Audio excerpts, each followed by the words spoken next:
ayın axırı 500-üm, 600-üm, 700-üm var. Bunu deyirlər. Amma uzağa baxmırlar. Çox vaxt uzağa baxmaqlar da bundan ibarət olur ki, pensiya alacam. Düzdür dostlar? Amma əslində maaşlı iş 700 yox, 2000-3000 də olsa aylıq maaşı, maaşdan danışıram. Bu qul əməyidir.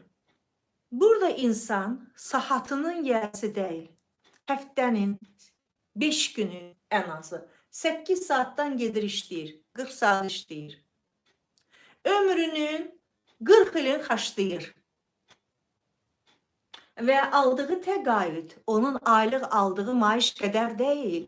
Maaşının 40% misli qədərdir. Hələ ondan da aşağıdır. Halbuki yaşlaşan insana daha çox pul lazımdır dostlar.